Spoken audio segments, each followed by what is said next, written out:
Hello. Hey, what's going on, man? Hey, Arrow. How are you? Doing very well. You sleeping? No, not at all. Not at all. Hey, how can you sleep over there? Exactly. How are you? Doing very well. So what's this about becoming a resident? Celebrating or what? I am elated, yes. So yesterday, it became official. We picked up our ID cards at the local office. We are, myself and John, who's the other American here with me, lawful residents of Ukraine and specifically Kherson, since we have to register here. So this is kind of like green. I think you can think of it. And we're not citizens, but we're no longer foreigners. We're lawful residents of Ukraine. Oh my God, that's got to be such a huge plus for the free store. It is actually. It's awesome for a lot of reasons, but it definitely helps us with the humanitarian mission for sure. Lots of reasons. We're right by the war, as you know. The free store is it's at the front. The free store is the front. So just over 1 kilometer from the Dnieper River, which is the front, the bad guys are on the other side. So this is like, there's no other place that's like this. And the restrictions on people coming in and come out, especially foreigners, are, as you can imagine, pretty restrictive. So, rules go into effect right now. You have to give 72 hours notice, if you're a foreigner coming in this place, and you have to be approved by the commandant. So it's good that we wouldn't have any problems with that. People know us. We've been here a long time, but just one example. Yeah, it really helps us kind of, have that foundational base and serve people here. I'm shocked by the 72 hours only because I just read an article this week about the country of Brazil that starting in 2025, they're going to be doing the same thing. And you better bring your bank account with you. And it's like, wow, talk about an invasion of privacy. Do you feel that way at all?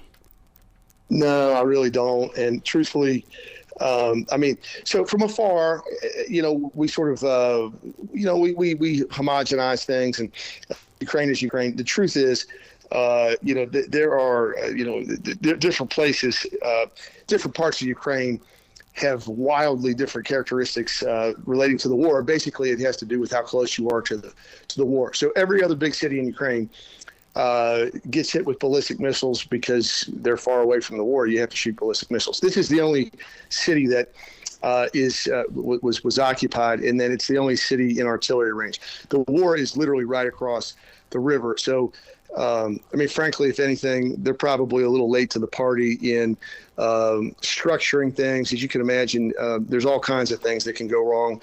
You want to make sure if you're fighting a war that only your guys are on your side, if you know what I mean. Yeah, the big news this week was that the weapons that were confiscated from Iran are going to be sent to Ukraine. Is that something you think they can trust? I saw that. That is big news. I think so. It seems to be.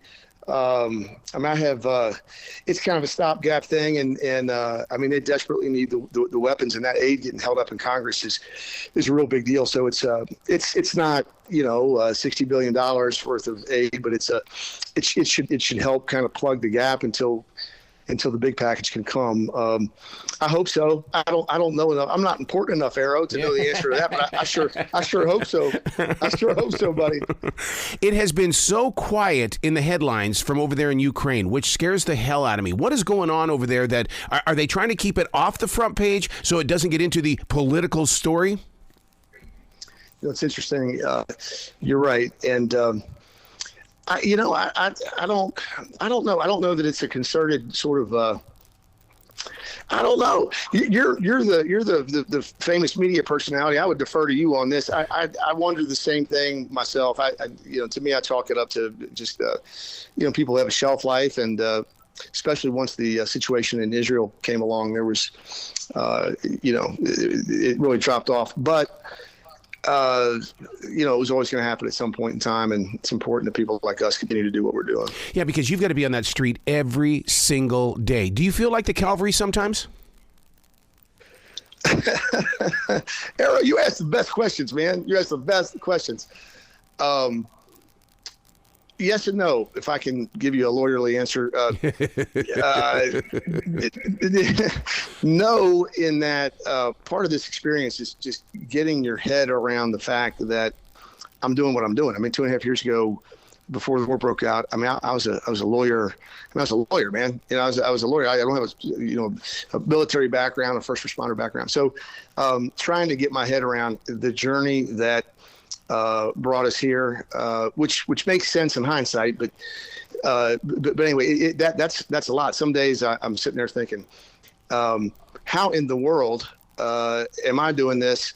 But then I kind of, so in that way, I do kind of, I'm waiting for the cavalry to come and thinking, it can't be me. And then, sometimes in my heart of hearts, I know that we kind of are. We're the only foreign humanitarian organization that's resident here. It's been a long time. The cavalry's not coming. The other folks serve this place to the extent you can serve it from Odessa, from Mykolaiv, from outside this place, because it is so dangerous. You can help that way, but obviously there's structural limitations there. So we've kind of tried to just adapt and accept of necessity that we have to do everything we can because it's us. This weekend in theaters across America, the movie Civil War starts, and I was at the premiere of it, and one of the things that I kept talking to my wife about going, Ben has got to know what this really is, but the only problem is with this movie is that I can't smell what they're smelling. I can't imagine what you're smelling or how you deal with the wreckage of those cities.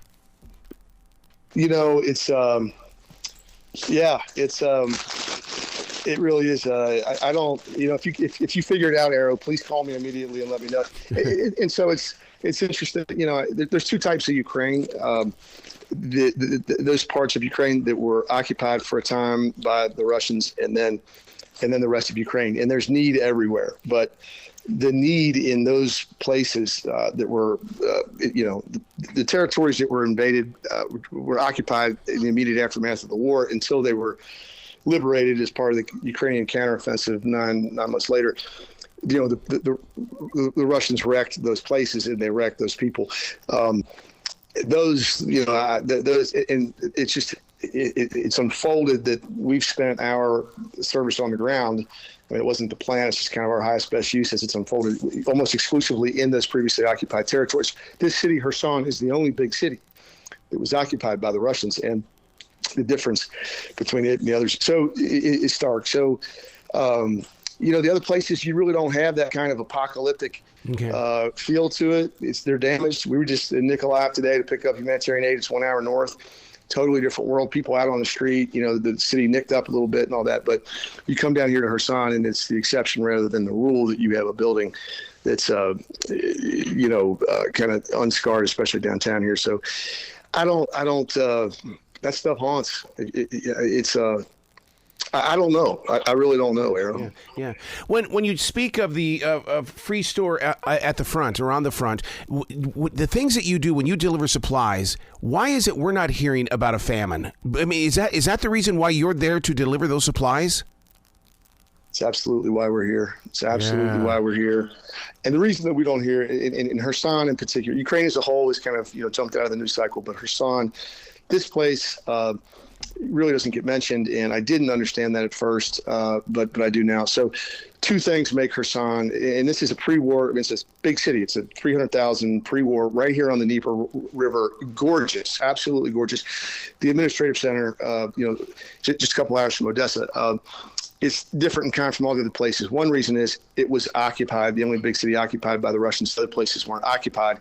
So the Russians didn't wreck those places and wreck those people the way they did here. But the other reason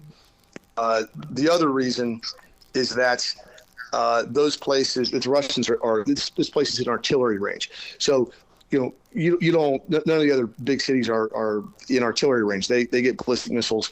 You have to use those to reach those. Here, the Russians just lob hundreds and hundreds of shells from only kilometers from where I stand right here at the free store across the river. So 90% of the people have fled. There's no work here. The government has very little resources, so they can't really feed the population. It's up to the world, but this place is uniquely so dangerous that the foreign humanitarian, or there's maybe 5 or 6 foreign humanitarians,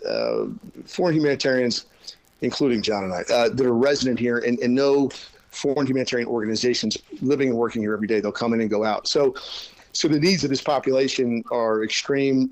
As time has gone on, yes, I say this often. You're very insightful.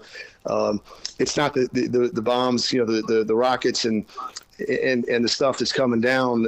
That's dangerous and it's obvious. But at this point, it's the poverty, because you can only the plan. There was never a plan here. The plan was wait for victory, and for a period of time, that was that was a reasonable plan. But at this juncture, that's people have been holding on for 2 years. So the Russians were here. They took everything from these people, robbed them blind, took everything they could when they went across the river. So you're starting from a deficit position. Then they go across the river, start shelling this population. Ultimately, 90% of the people flee. There's no work here. The unemployment's probably 70%. The government can't support the folks, and the world's not here. So you hold on for dear life, but as you know, the longer that goes, the more desperate it is, and that's the situation here. So that is really why we're here. It's just trying to get these folks basic food, basic medicine, basic warmth in the form of clothes, and basic hygiene products. And that's the free store at the front. They come to us at the free store, and then we go down to them a couple times a month. But yeah, that's exactly why we're here. Wow. So an American question here. How do you tell a Russian from a Ukrainian? I mean, if they took over that city, how do you know that the person that you're talking to is not a Russian and they're there to get information? Arrow, you are, as ever, quite astute. So this place is one big crime novel, and I am fond of saying, having been here for a year, it is not the stuff that you can see and hear that is the most dangerous here. It is, first of all, there's lots of drones in the sky. We're 1 kilometer from the front, which is the river.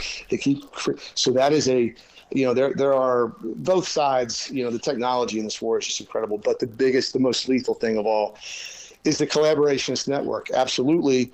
There are folks on this side who, are here to get information and relay it back across the river. And a smartphone, a picture, and those coordinates sent across the river. That's to me, that's the most lethal thing here. So the answer to your question is, you don't know, and that's what makes doing the free store here so difficult. We cannot have crowds. You cannot have crowds. So we were, it's.